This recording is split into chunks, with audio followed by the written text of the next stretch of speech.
Hello, and thank you for tuning into the Keto Answers podcast. I'm your host, Dr. Anthony Gustin, and joining me this week is the ketologist, Chris Irvin. No G on that one. So in this one, we break down a lot of stuff that beginners always ask us, but even still, I think a lot of people struggle with from a long period of time and people don't get a straight answer on. So what is keto rash and how to prevent it? A lot of stuff about fasting, tracking macros, digestibility of fats, all the way down to how I program for my gymnastics workouts, doing CrossFit in keto, and then we dive deep around cholesterol in keto, which is always a hot topic. So lots of fun facts in this one. Tune in, and I hope you enjoy. Before we get to the episode, I wanted to chat about our sponsor, Perfect Keto. Perfect Keto is all about making a ketogenic diet healthy and accessible. Whether you're reading all of our online guides or articles or enjoying Perfect Keto's exogenous ketones or any other keto-friendly products, everything you need to make keto work for you is at perfectketo.com. I know what you're thinking. Hey, aren't you the founder of Perfect Keto? Yep, that's right. And all of my insanely high standards have been put into making each and every product. My background as a functional medicine clinician helps me craft the cleanest and healthiest possible products and the best information about a ketogenic diet. Head on over to perfectketo.com to learn anything you need to know about the ketogenic diet. And if you've never tried any of our products before, feel free to use the code KETOPODCAST for 20% off your first order. With that being said, let's get into the show. All right, guys, here we go. Let's do it. Got Big Irv here for another Q&A podcast. So this one's a lot about, I don't know, what would you say? Macros. A lot of macros. Beginner questions, random questions. Let them rip, big boy. All right. So first question we have is from Kyle Corbett or Corbet 88.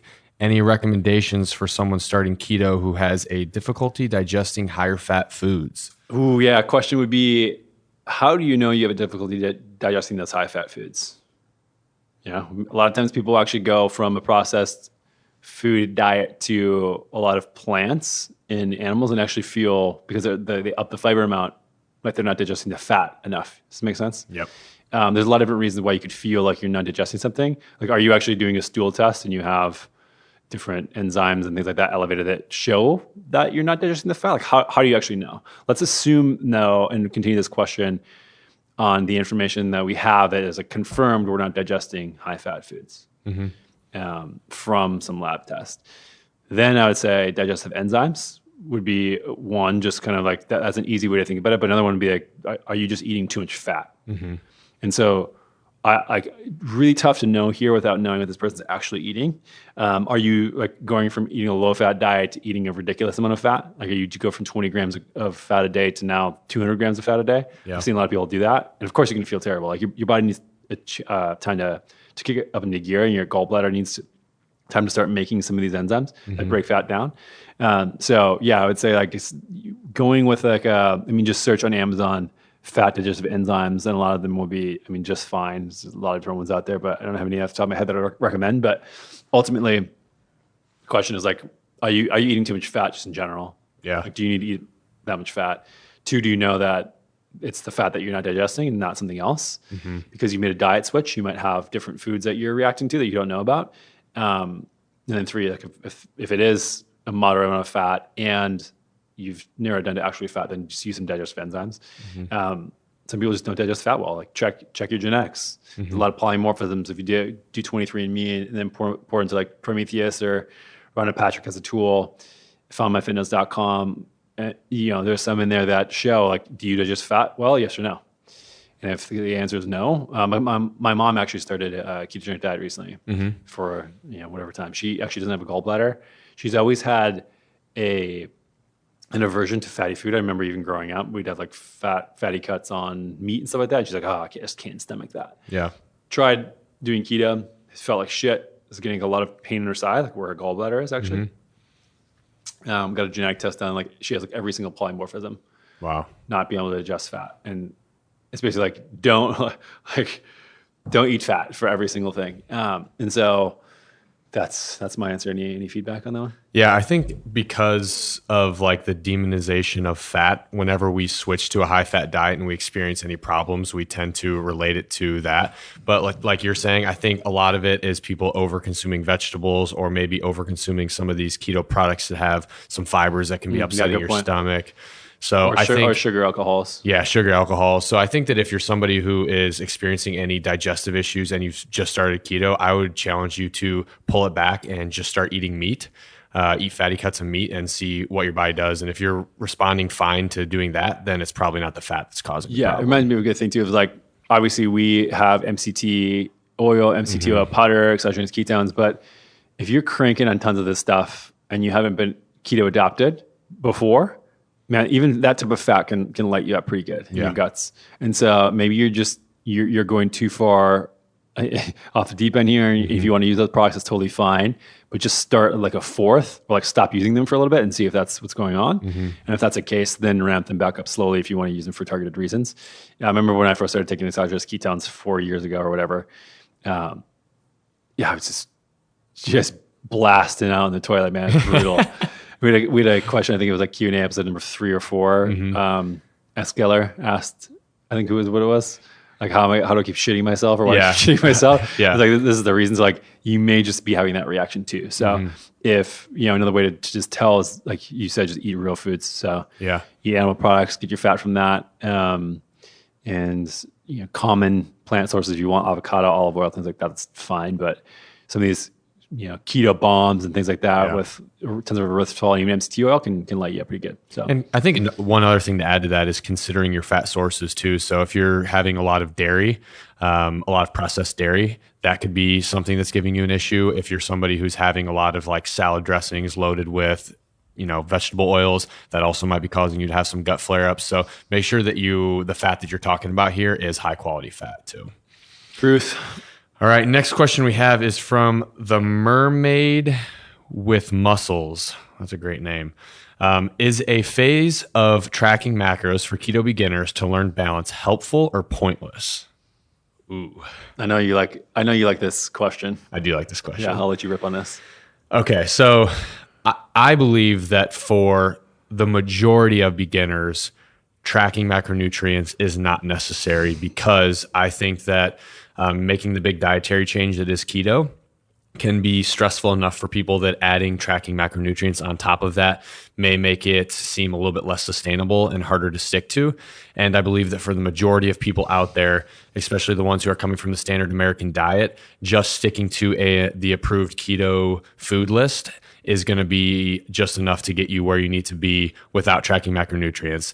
And I think that for a lot of people, you can just stick to eating those whole ketogenic foods, listening to your body. And then over time, you may reach a point where you do need to start tracking macronutrients. But I think that unless you're somebody that just has a very big problem, poor relationship with food where you just cannot help yourself from overeating, I think that tracking macronutrients isn't necessary for a beginner. Right. So I think that's the ideal answer. Yeah. And that's what I would want everybody to do as well. However, what I've seen over the last few years, especially just working with people one-on-one in my clinic and everything like that, like some people just need parameters.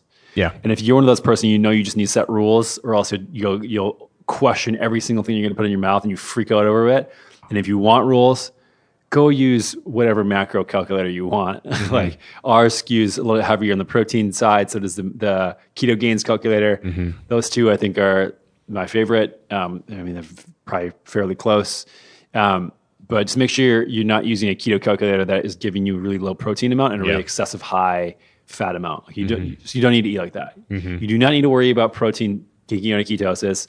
This is just a myth that I am shocked is still around. We've covered it extensively. Look at any of our stuff. Google gluconeogenesis in my name or your name. I'm sure plenty of stuff will come up. Yep.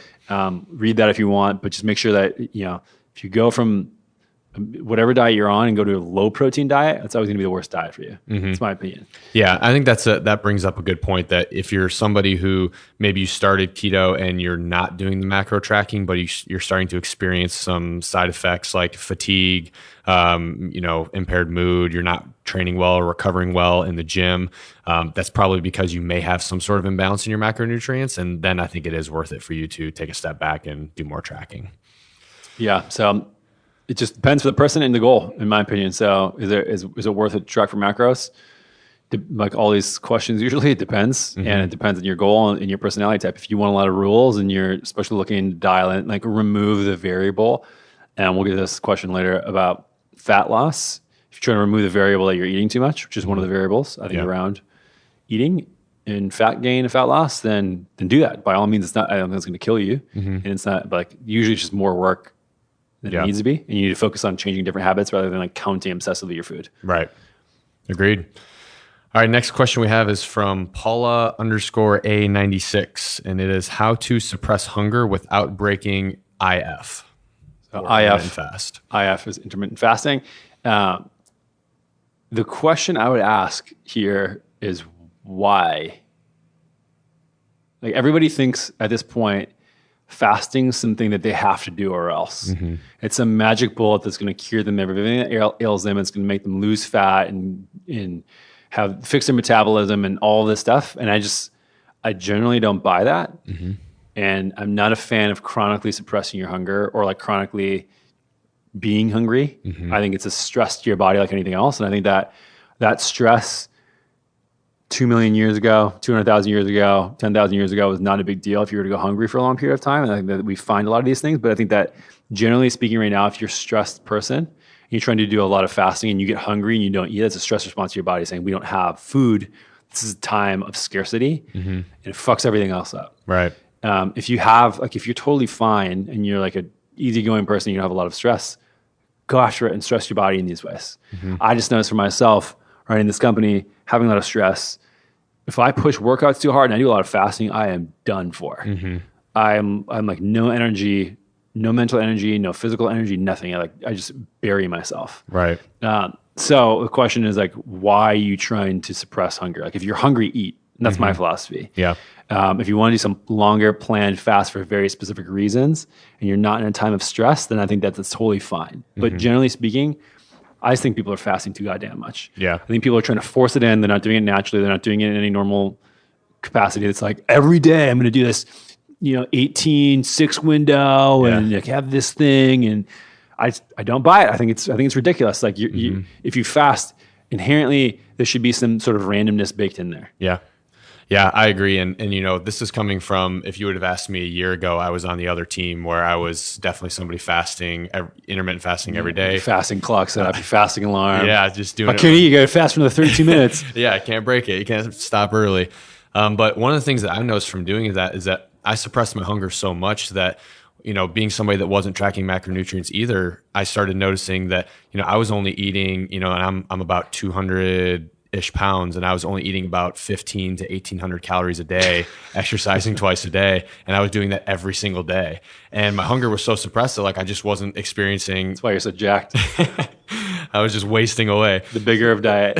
So I just, I think that a good point to that is that fasting is a tool and it has its place, but it's not something that we should be doing all the time, because as much as we think calorie restriction is super important, it has a place, but it's not something that we need to be doing all of the time. And if you're intermittent fasting every single day, that's going to be what's happening. But for the people who are trying to use intermittent fasting strategically, do you have any tips for suppressing hunger during that time? Or therapeutically, I think that then we get into the next question, which is what technically breaks a fast or doesn't break a fast. And I think that then we're trying now to segment fasting into different things. Of like, is it a circadian fast? Is it, you're looking for autophagy? You're looking for weight loss, fat loss? Like, are you looking for metabolic control? These are all very different answers. Right. And I think that fasting in general, it's like, what can suppress hunger? A lot of times hunger isn't even craving for food. It's boredom or some sort of emotional connection to food. Right. So, I think that going on a carnivore diet, I learned a lot of that the first time. Is like, I was just eating and snacking and eating tons of keto bars because I was bored and didn't want to do the work in front of me. Right. So it could be that. So I think like eliminating that is like a good first step. A lot of people don't focus on that. The emotional tie to food in your relationship with it. Yeah. And are you just stress eating? Are you bored? Are you just trying to distract yourself, have some mouth pleasure? The next one would be drink some water. Drink a bunch of water. Drink some electrolytes and just pound water and see how you feel. Yeah. I think that if we go past that and I'm sure you'll have some recommendations as well, but even if we talk about, have some ketones, have a little bit of fat, whatever, but then we have a fasting police come out of the woodwork and go, well, now you're breaking your fast. Right. Now you're breaking your fast, dummy. And so like, this is just, I think that there's so much unnecessary complexity in the world of fasting. And I know that people have gotten great benefits out of it. That's fantastic. If you're using it and you're reaching your goal, that's great. But overall, it's like you're not eating food. You'd probably be hungry. Like being ketosis would be how to suppress hunger when you're fasting. Like I've done fasts for 2 or 3 days, not being in ketosis, brutal. Wanted to eat my arm at the end of the 3 days. Right. I've been in ketosis, deep in ketosis, then starting a fast, different story. I feel amazing. So like if you're doing a lot of intermittent fasting, just making sure that you're actually in a state of ketosis, utilizing some exogenous ketones for that, especially if you're just starting on a ketogenic diet, going out for a walk and getting some activity in. I think is another thing that, maybe later in the day, you'll get some hunger activation. But I know that when I'm active, especially when it's hot as it is in Austin right now, I'm not hungry for hours. Because I think a lot of that comes from your body just producing ketones. Like I think we said on the previous episode that when you work out a lot, your ketones get really, really high. So when that happens, your body's kind of churning through fuel and doesn't asking from it from the outside until much later when you burn through all that, internally produced fuel. Right. Any tips from you as far as how to suppress hunger? Yeah, well, I think you kind of brought up something that was interesting about being in ketosis and not being in ketosis. I think a lot of people who want to do intermittent fasting, they try starting keto and intermittent fasting at the same time. And if you're somebody who's coming from a higher carbohydrate diet, you're probably going to be experiencing some blood sugar crashes when you first start keto, which is going to make intermittent fasting really challenging. And one of the things that I think people need to understand is that the keto diet was developed because it is able to mimic fasting. So while they can be useful when used together, you're going to get majority of the benefits from fasting from following a keto diet. So I think that, with the exception of autophagy, so I think that it would be better for people to follow a ketogenic diet, get accustomed to that, and then ease into it after that. So if you're somebody who's trying to incorporate intermittent fasting, and like we said, not doing it every day, if you have this emotional tie to having breakfast in the morning and that's really what's causing you to be hungry, then maybe following some of these fat fasting things like we're talking about, using some exogenous ketones or MCTs in the morning to ease yourself into this concept of not having a full meal in the morning may be a good way to get there. But again, not something that you should be doing all of the time. Radio. Cool. So next question we have is from Rich Londardo and is, what is the keto rash and how to prevent/manage it? I think this is an example. So people think that we just know everything. Not meaning we as in Big Irv and I, but more so population as a whole. Yeah. And this is one of those things where there's a bunch of theories out there. We don't know the mechanism. Yes, this is sort of a thing. There's a lot of ideas and why this is. Google it and I'm sure you'd be really confused. We're confused too. We don't have any research studies here that say what's going on. We don't have any proposed mechanisms. I just don't think it's a problem that important to solve right now. I think there's much more important things to solve, and I want research to go elsewhere. But yeah, there's a lot of proposed theories. It seems to me that this is something that doesn't persist for a long period of time. So happens. I've seen it most people who are losing fat. Yeah, and so there's a lot of different theories out there. One's like you have ketones in your sweat, and that's the ketones are drying on your body, and that causes irritation, so you should just shower a lot and stay clean or whatever, don't sweat. There is also, I think, our fan favorite that we talked about a little bit before this episode is that, maybe you have some toxins being released in your fat. This is like, if you don't believe that this is the case, I mean, so when we say toxin, you kind of ride in the fine line of being some hippie that has a ponytail and has some conspiracy theories about government putting shit in your food. You know what I mean? It's like, so I use the word toxin sparingly, but I mean, it's true. Like, our environment has a ridiculous amount of chemicals in it, and all that stuff gets stored in your fat. Right. Things are fat soluble, so they get stored in your fat and can really be released in your body. If you don't believe me on this, and you haven't, so to offer an experience I had actually over the weekend, I drank more than I typically do on Friday night. Had a couple bottles of sake, ate some sushi, had a bunch of wine, another dinner.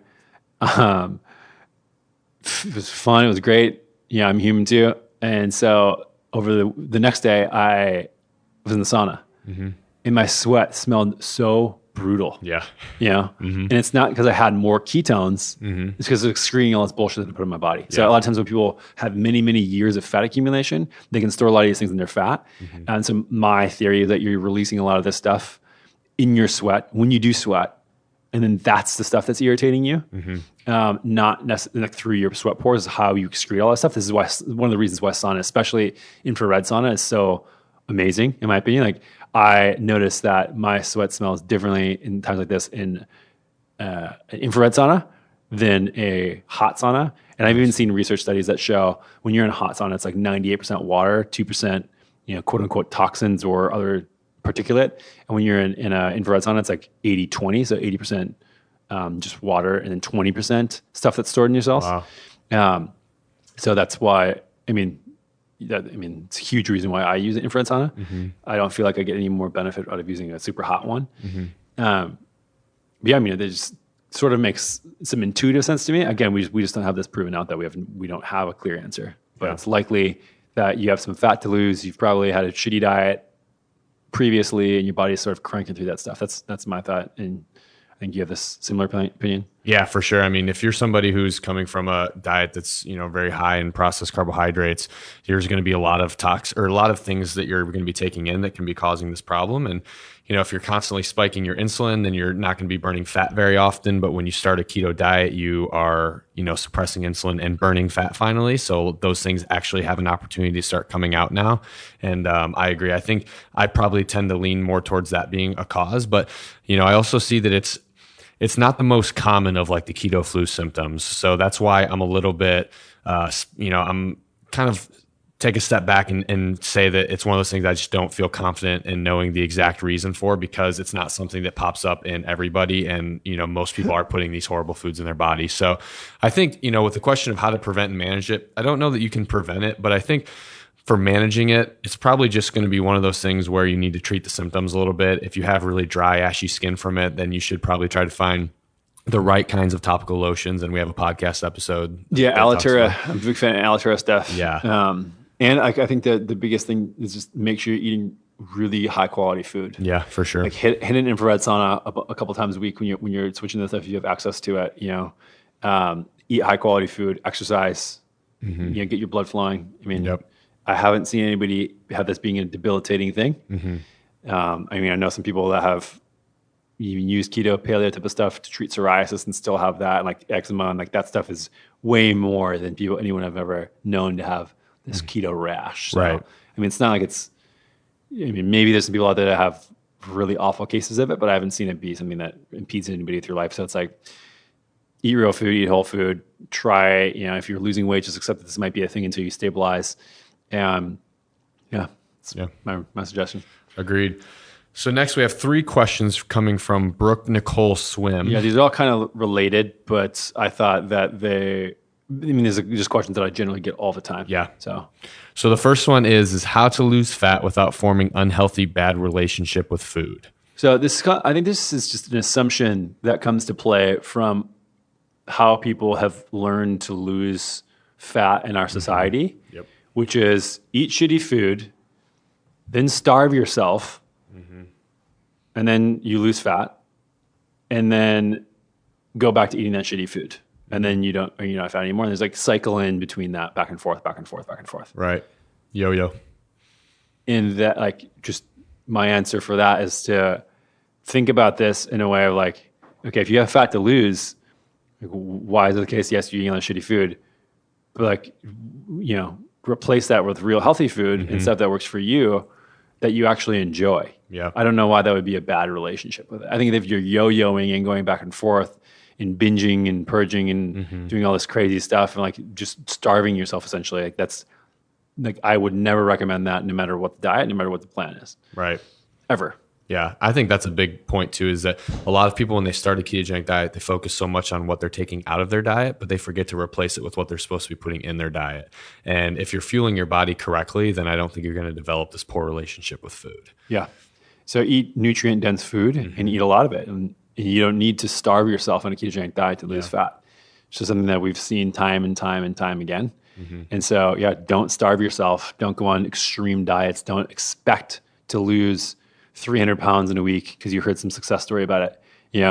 A common thing that I ask people was when they're like, hey, I've been doing keto for, 4 weeks and I haven't lost 50 pounds yet. What's going on? Like, am I doing it right? And like, how much weight do you have to lose? Yeah. A lot of times it's like 20, 40, 50, 80, 100 pounds. Like, do you think that you gained that all in 4 weeks? No, it was over the course of many years. Like, it could be that this is going to take many years. Right. It didn't happen overnight. It's not going to fix itself overnight. And this is one of those things like people just need to be patient. Yeah. And not expect extreme results all the time. Like there's obviously stories of it. We've seen it all the time. And if you have some testimonials that you could share, I'm sure there's plenty of them, but just be patient. Yeah. Like make lifestyle changes. Don't expect this to be a crash diet and then you go back to eating the bad stuff. Like that going back and forth is like, choose the things that are healthy for you. And if you do that, you'll feel good and reach your goals. Yeah.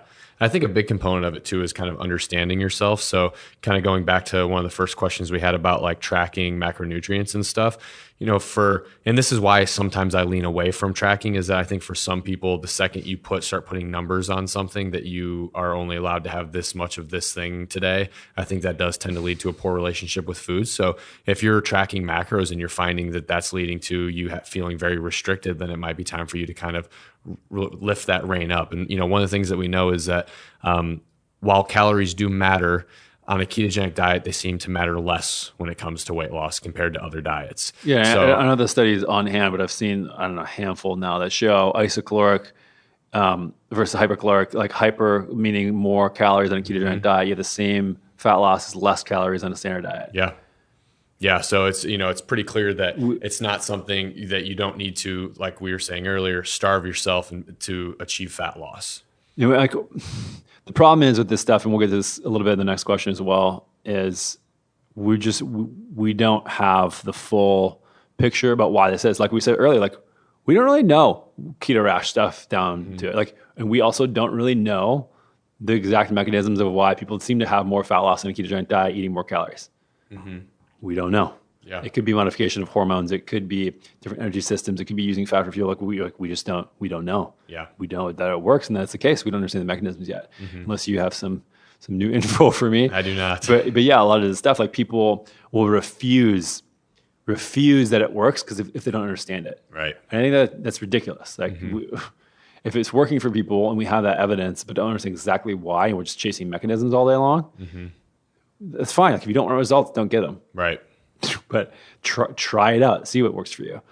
So let's just go to the next question. So I think we'll wrap in some of these ideas. Yeah. So next question is how to lose fat without tracking calories / macros, and is it possible? Yeah, I think that it was a couple episodes ago on the Q&A where we talked about, or maybe just on my Instagram, I can't remember, that calories in, macros in are just one variable in fat loss. And so, yes, you can overeat. That's true. Like if I were to go slam 8,000 calories of olive oil every day, I've gained fat. It doesn't matter if I'm keto or not. Yeah. I think that there's some argument on this where, like, I don't know, I had Gary Taubes on the podcast and he says that, nope, you limit yourself at a certain point. I just don't believe that to be true. Like I could eat 50 of our keto bars a day easily. They're delicious. Yeah. Like when stuff is hyper palatable like that, you can overeat. Right. 100%, and that can lead to fat gain. Okay. That's just not the only thing. Right. Right. That is just one part of the equation.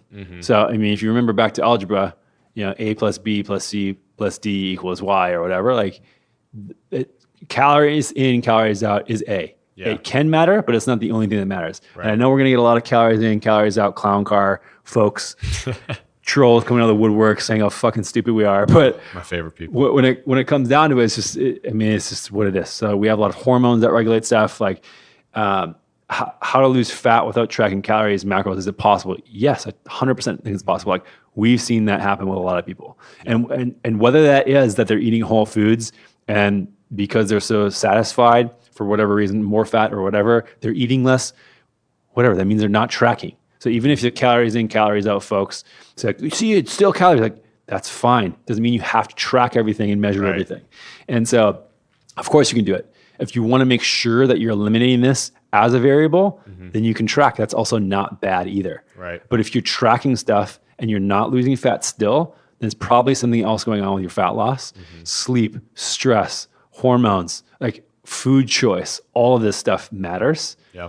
And again, I'm going to be just beaten down viciously, I'm sure, for saying this, but there are more things that matter. You can track it to eliminate that variable. You do not have to. It is totally possible. Yeah. I mean, I think that in the Kickstart or the summer transformation. Do you have any results from summer transformation yet? We're not having we're finishing up this week. We're not having people track. They are tracking in that one, but in the Kickstart, they did not track. Okay. And so what were some of the, so this is one of our plans. We launched How to Do Keto in January.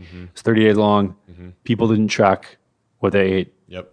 And stuck to an approved food list. And what were some of the results? Oh man, we had 20, 30, 40 pound weight losses in 30 days. It is possible. It's crazy. Yeah. I mean, yeah. So the answer is it is possible. Yeah. Right?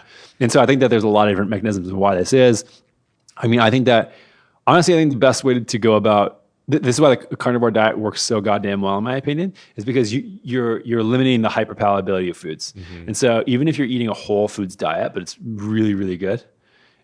So you have like steak on one side, you have a salad, you have this side, you have like 5 or 4 different things to eat, and you have a keto approved dessert. Like you're just gonna overeat, right? Even if you're eating whole foods, like it'll be less so than if you're eating, pasta and pizza and whatever. Like carbs are just insanely easy to overeat. Right. Protein and fat way less so. But if you're eating delicious stuff over and over and over again, your body and your brain resets every time you eat a new food. So if you eat a bite of steak, then you eat a bite of vegetables, and you eat a bite of this, your body's like, oh, something new is going on. I should be eating more and more and more.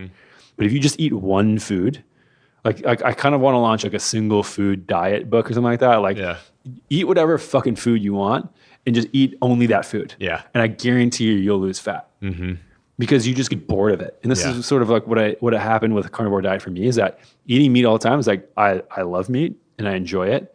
Like I could not stomach eating more because it was the same thing over and over and over again. Right. And think about that evolutionarily. When you're walking around, it's not like we prepared these feasts when we were hunter-gatherers. And it's like we had people gathering all day and they made these really delicious things and brought them together. And then we had like several hunts and we had all these different animals.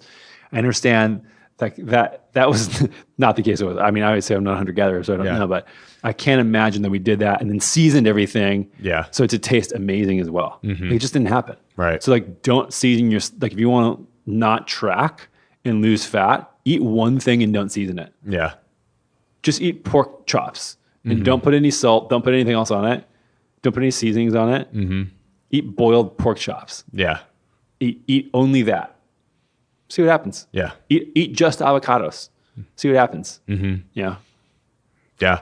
I think, and for the people who that doesn't sound like the most appetizing way to go about their diet, who aren't maybe as crazy as we are and want to follow that, I think the biggest thing is just not eating foods that are going to be spiking your blood sugar. It's pretty simple when you look at the way that weight loss occurs and everything. If your blood sugar is low, calories in, calories out, crowds. They'll come at me for this one.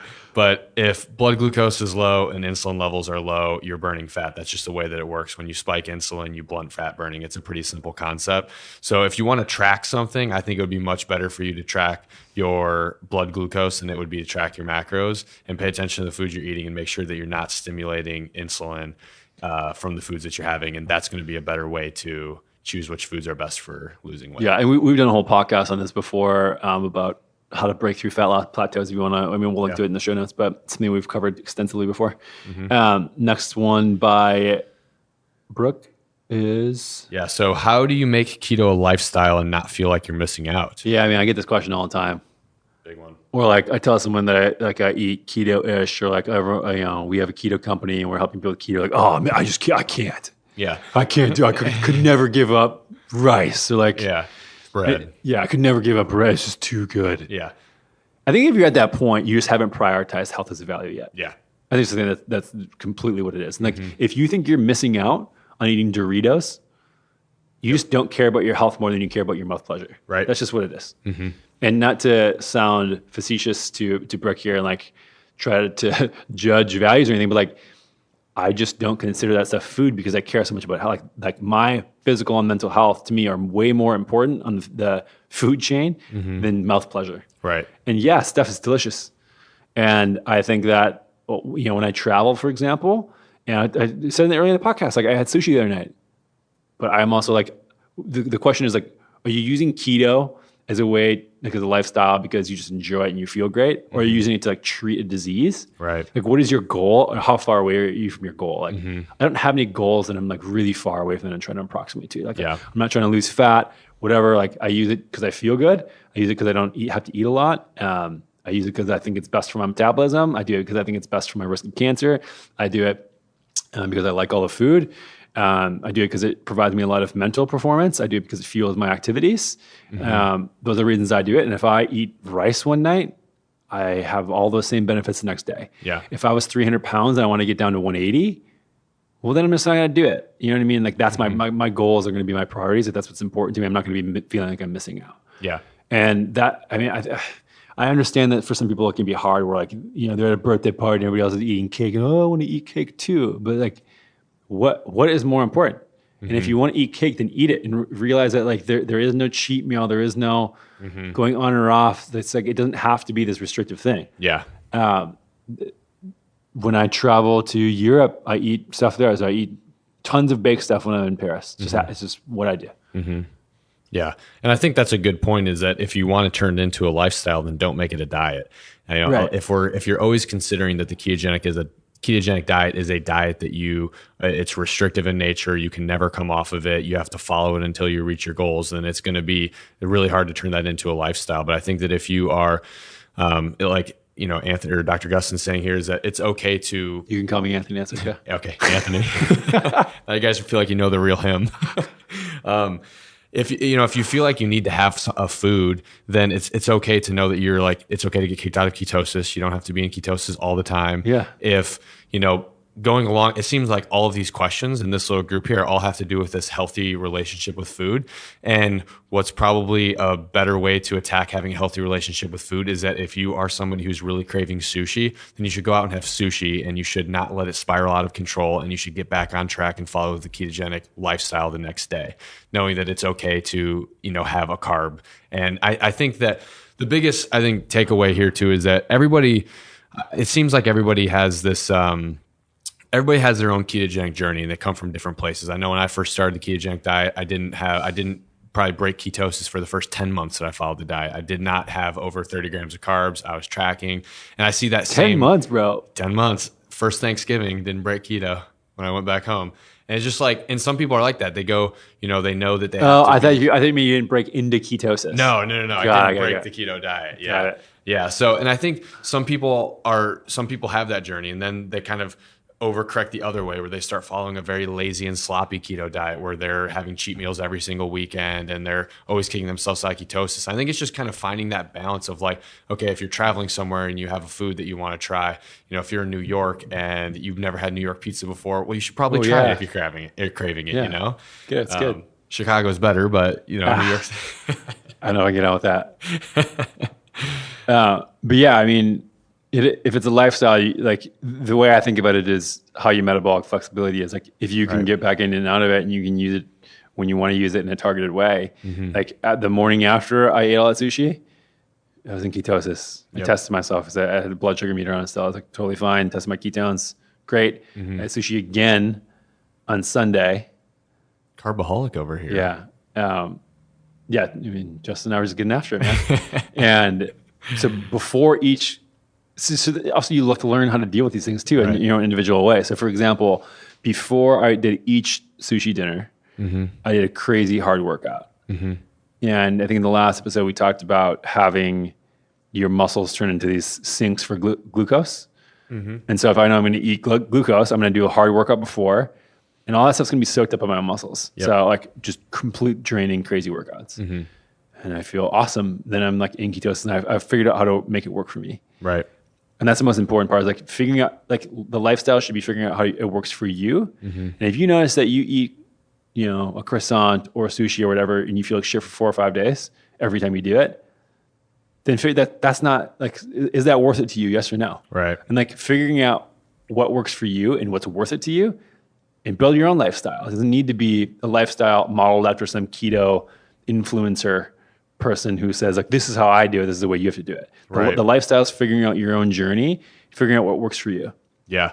And also to add to that, we've been talking a lot about, if you feel like you have this desire to break keto and you think it's something you need to do that. But I wouldn't be doing us justice if I didn't say that we have a pretty incredible recipe database on our site that has a lot of great replacements. So if you're somebody who, it's rice that you're really craving, or there's some little dessert or something that you feel like you can't go without, don't be afraid to find some of those keto alternatives. So yeah, I mean, I'm usually way crazy way crazier about this type of stuff. And I'm like, if you don't want to eat it, like if something makes you sick and makes you feel like shit and doesn't help you get to your goals, why would you want to fake eat it? Right. If that's the case, then it's like, figure out if it's worth it to eat that thing or not. Right. That's usually how I approach it. Like I don't need to make some weird keto bread that's full of like all these weird processed ingredients. Right. I'm just not that person. I think that people should get over it, but I understand people have different backgrounds, different history. Like it's also like I didn't start here. Right. You know, I've been eating real food type of stuff for a very long time. So for me, it's a very easy decision to make that. But generally speaking, like I still don't think it's important to try to make all these radical substitutions for things and like keto-fy things. Like, see, there's plenty of things to eat in the world, man. It's like you don't need to be going wild with this stuff and like making 94 ingredient keto pizza. I don't know. If you like to do that, that's great. No harm against that. But also, it's like just realize that thing that you're trying to emulate is probably something that wasn't good for you in the first place. And if you want to break that relationship and form a new one, like we chatted about earlier, just stop eating that thing. And it's like if you had a really shitty friend, you know, was like dragging you down, and then you met a new friend, and you like tried to make that person act like the other person, like, oh, wear these clothes and like say these things to me. It's like, and like just don't be friends with that person anymore. Yeah. If a food is not good for you, like don't eat that food anymore. I don't know. Yeah. No, I think that's a good point. All right. So next question that we have. Also, I want to add one more thing to that. If you are somebody who's following the diet and you're like having all these like crazy cravings and you're like feeling like you're missing out, you're probably just not eating enough food. So try eating more calories because they're not going to make you fat. Pound those steaks. All right. Next question. CDog_car. Did you start working on gymnastics on your own, or is there a program you follow? I did not believe anymore on working things like this on my own. Like I don't have time for it. And two, I just think like it's so easy to be biased in your own, like not see blind spots and weaknesses. So I hired a coach, Dr. Wes Hendricks. I know he works with other people on the team. He makes programming for me like every 2-3 weeks or so. Sometimes we get pretty crazy with it, and sometimes I have to basically start over from scratch from what we're doing. It's like it's been a huge challenge. But yeah, I mean, it's four workouts. Like I do gymnastic stuff. He progresses me through things, and I think that when you're thinking about movement stuff, especially, you really need to think about individual needs. So, for instance, if I'm trying to get into a handstand, think about how many things are incorporated there. And obviously, my background is very skewed here, so I have this understanding. But you could have basically problems with strength, stability, or mobility, or joint control from your fingertips all the way through your toes for a handstand. So it's like, if I just take a generic program that's like, oh, kick up in a handstand on this week and then do this thing that week. It's like, well, what if my biggest problem is that my thoracic spine didn't extend? Or what if I couldn't stabilize my hands? Or if I don't have enough wrist extension? Or what if I'm not like rotating my arms deeply enough into it? You're going to hurt yourself. Yeah, you're going to hurt yourself, but also it's like I was trying to have Chris teach me how to play basketball last week. I was asking him to do, like, I don't know what to do. And like, this is one of those things where I think that once you go through, like asking somebody who's been through before and trying to figure out your specific weak point so that way you can remove that biggest roadblock and move forward is the best way to progress. I mean, I think it's like a multi-year journey that I'm going to be on, trying to be halfway decent at doing gymnastic stuff and bodyweight stuff. But overall, it's, this guy does custom programming for me and other people. And it sucks because it's really humbling all the time. And it's very hard because I'm obviously always working in my weakest point. But I think that's where you find progress. And there's not even, I mean, I'm trying to do this with other parts of my life as well, not just gymnastics. So I think that's always worth it to get another set of eyes to look at what you're doing and figure out for you where you're struggling and how you can move forward. I'm not a big fan of general stuff. Yeah, I like it. Yeah. All right. Next question we have is from, it kind of looks like heart attack there, HRTATTK. I had a CrossFit coach tell me that CrossFit wasn't a great solution for keto dieters, which is kind of a strange question, but debunk that. Yeah. I don't know what that means, a great solution for it. Maybe like if keto is good for CrossFit, let's just assume that's what this person's asking for. And this is like something that I get all the time. Everyone's different. And what are you valuing and prioritizing? Is it like you want to be the best CrossFit athlete in the world? Well, then your nutrient demands might be different in how you feel for stuff. But even in that case, I don't know personally of any CrossFitters that are doing ketogenic diet at a very high level. Doesn't mean you can't do it. But also, like, if you're doing CrossFit recreationally, I'm assuming that if you're asking this question, you're not a games level athlete. And if that's the case, then like, are you just trying to like win your 12 p.m. WOD? You know what I mean? It's like, or do you care about everything else in your life that you're optimizing for with a ketogenic diet? Like, what are the goals? Do you have, like, I listed things earlier about why I do a ketogenic diet. Do I give a shit if I do 3 more reps in a CrossFit class? No. Like, am I still getting a great perceived workout and like at my intensity barrier for that? Sure. And so this is where, can you do CrossFit and a ketogenic diet? Yes. If you're a pro level athlete or a games level athlete, is it the best solution? I don't know. And so, it's sort of, I think that people like, you get a little wrapped up in the dogma and say like, oh, you shouldn't do keto if you're doing CrossFit pure. It's like, are you a game? Like where does CrossFit fit in your life? Is it your number one thing that you're focusing on right now in your life? And like, I've worked on a lot of competitors and they have very complex fueling strategies throughout their matches. Very complex. Drink this shake before, I drink this thing in between, like hydrate this way, do this thing after that. And like, it's science. Like any pro athlete like has crazy demands for fuel partitioning. I think that you can like, again, I don't know if personally any games athletes that do it, but again, like, if that's the case, you're going to have a coach who's going to work with your nutrition anyways. Yeah. And I think I agree with a lot of that. And to go with that, know that there are actually a couple studies, I think 3 or 4 studies that have come out over the last couple of years, looking at like the ketogenic diet and just kind of recreational CrossFit athletes, and still seeing improvements in strength, seeing improvements in body composition. So it's not that you can't see improvements while you do this, but the point is like, what is your primary goal? If your primary goal is becoming the most elite CrossFit person in the world, maybe there's a benefit to consuming some carbohydrates and maybe not always being in a state of ketosis. But there will probably be a benefit in consuming carbohydrates. Like just thinking about how intense games athletes train. Like I've trained with some of them and it's ridiculous. Like 4, 5, 6 hours a day. Like you're going to burn through all of your stored glycogen. For sure. Multiple times. That's just the way it is. But for a lot of the other people out there who are more like you and I. If you're doing like an hour WOD a couple times a week, you don't need to worry about your glycogen stores, man. And you're going to be able to fuel your body just fine on a ketogenic diet. You're going to be able to see plenty of improvements in your health and your body composition, all of your numbers, not something to worry about. All right, next question. It's a brutal one. It's from grandma stuff. So this might be a grandma asking this question. So she might need this information. If my cholesterol is on the high side, statin needed, should I start keto or not? So let's just break this down slowly. Statin needed, assuming from that's your doctor. Cholesterol high, assuming they're talking about your total cholesterol. We could do several podcasts on how much this makes us cringe.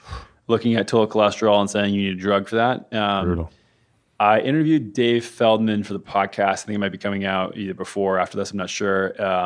Regardless, we'll link it in the show notes when it is out. But we dive really deep into all this stuff. And there's just like, man, not enough information. Not enough information at all. This is something that people ask a lot, though. So wanted to throw it in here. What's high? What are the other markers? Like, what is inflammation at? Where your triglycerides at? Like LDL cholesterol. What type of LDL cholesterol? It's just so much we don't know here. What's your lifestyle like? What's your risk of heart disease? How old are you? Like, have you had any previous heart disease? Like, there's so many things here that as a clinician I would have to ask for sure.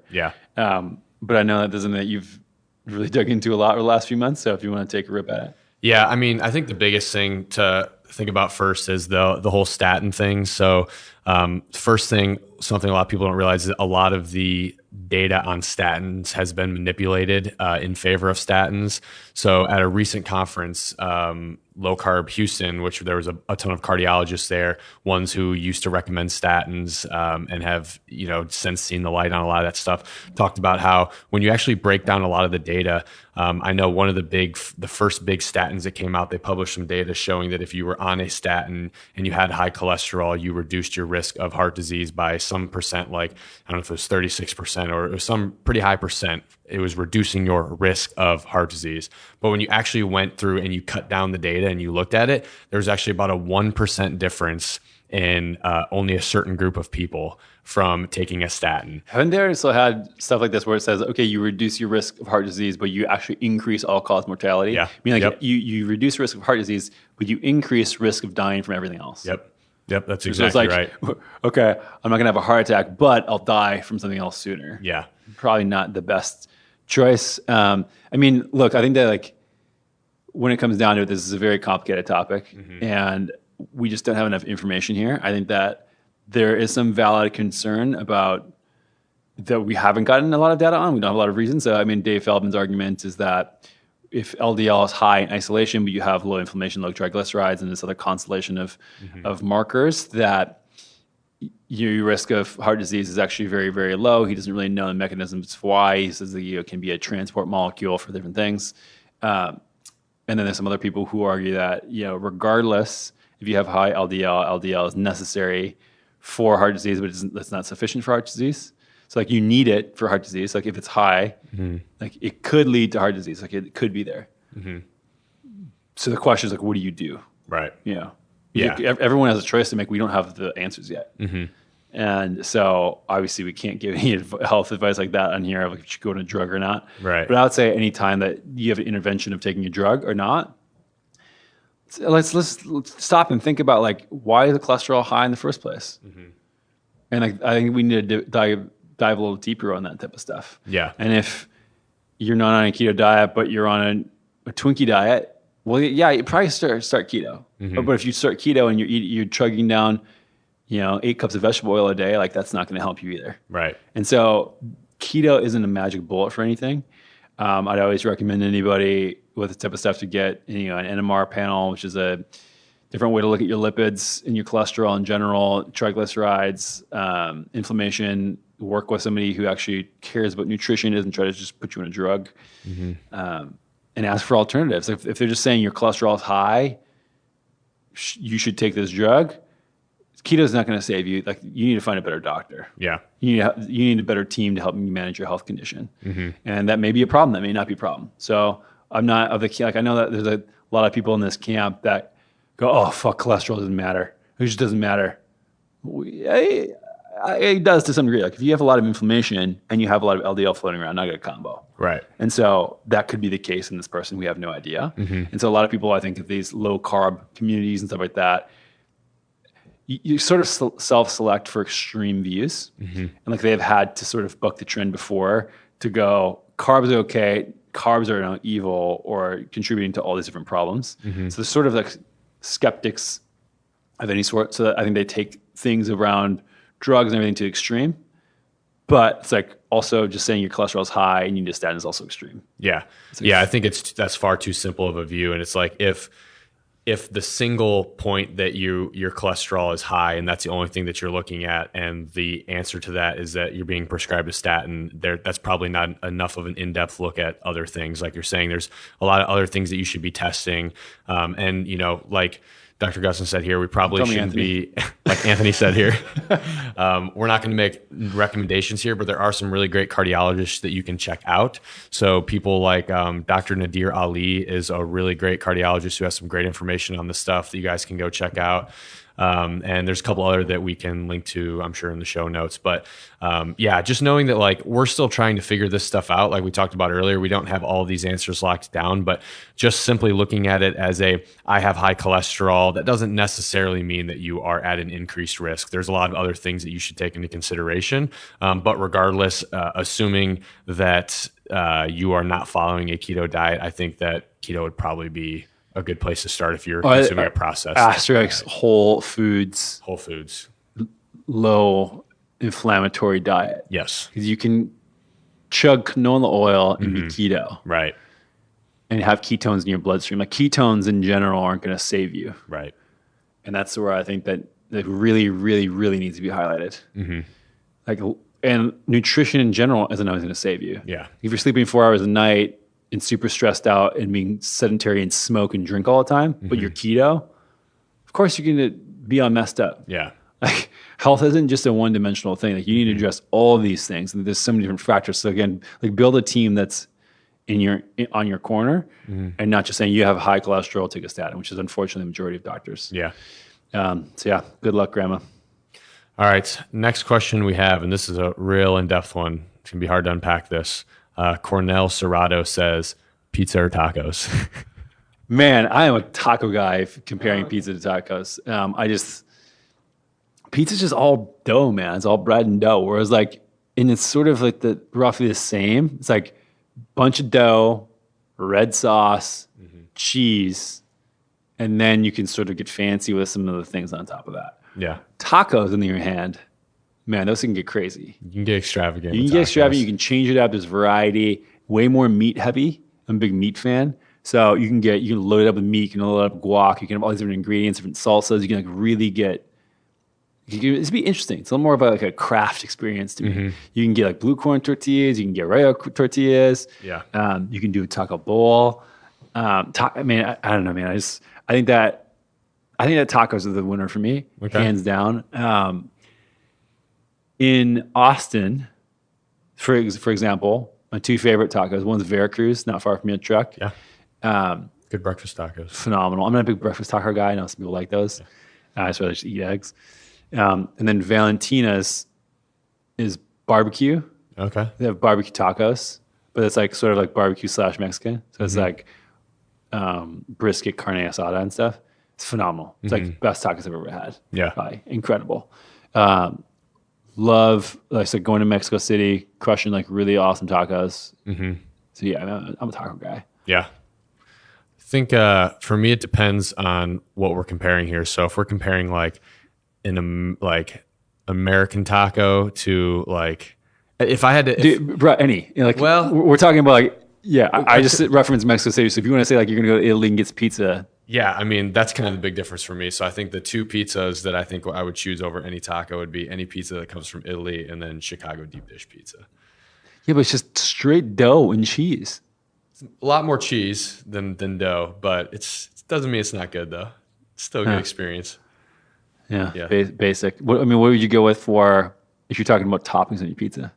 I'm a pretty simple guy, just like pepperoni and mushrooms. So yeah, I usually do sausage mushroom, unless I'm making Italy or something and they're doing some crazy shit over there. But pizza is okay, maybe do some white sauce or something. It's you can't really change it up that much. Yeah, you don't need to. It's as good as it is. I actually, fun fact, do not remember the last time I had a slice of pizza. It probably has been years at this point. Yeah. I'd be lying if I said it wasn't Saturday for me. Really? I was out of town. Bachelor party, had a little bit of pizza. I think I remember the last time was 4 years ago when I was in New York City. Yeah. But again, good time to do it. You're visiting somewhere where they're known for that food. Good time to try it. All right, guys. See you next time. All right, everyone. Thanks for listening to another episode of the Keto Answers podcast. I hope you enjoyed it, but even if you didn't, I would love a review. Just go over to iTunes, wherever you listen to your podcasts, and pop in a review so we can get found by more people, get better guests, and have the information that you need. So please go to iTunes or wherever you listen to your podcasts and leave us a review. And if you're new to keto, head on over to perfectketo.com/podcast and enter your email for all our top tips and guides on getting started with the ketogenic diet. Thanks, and we'll see you next time.